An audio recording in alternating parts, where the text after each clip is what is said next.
Matapos kaladkarin si Senador Jinggoy Estrada sa flood control scandal, agad na sinuyod ng aming team ang proyektong iniuugnay sa kanya.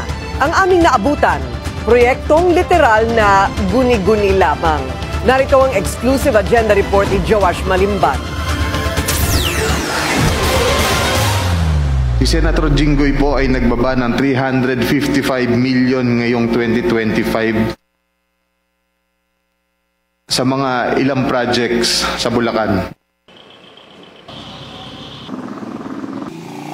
Pinuntahan ng Bilinary News Channel ang isa sa mga proyektong linked umano kay Senador Jinggoy Estrada, ang construction of flood control structure including pumping station and floodgate phase 3.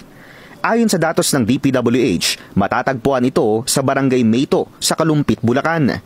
Ang kontratista, ang Alpha and Omega General Contractor, isa sa 9 na kumpanya ng mga diskaya. Nasa phase 3 na dapat ang proyektong awarded noong May 2025 at target na matapos ngayong Disyembre.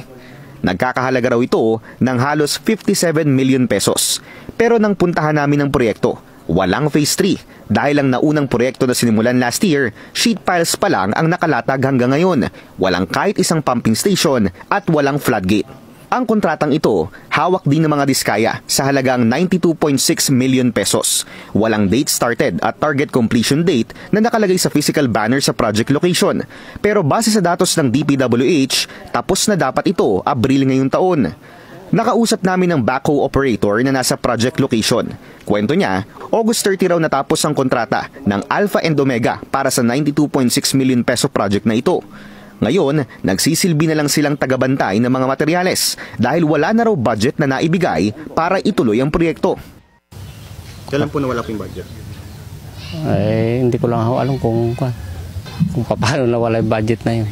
Nung nag-order kami, kaso wala nang budget siguro yung pampasweldo sa amin. Ganyan. So, ngayon po, ano pong kasiguraduhan na? Ay, wala pa. Kami waiting lang dito eh. Hanggang ngayon, nakatiwangwang ang proyekto. Matapos paglaanan ng daan-daang milyong pisong pondo, wala naman daw pakinabang, ayon sa mga residente.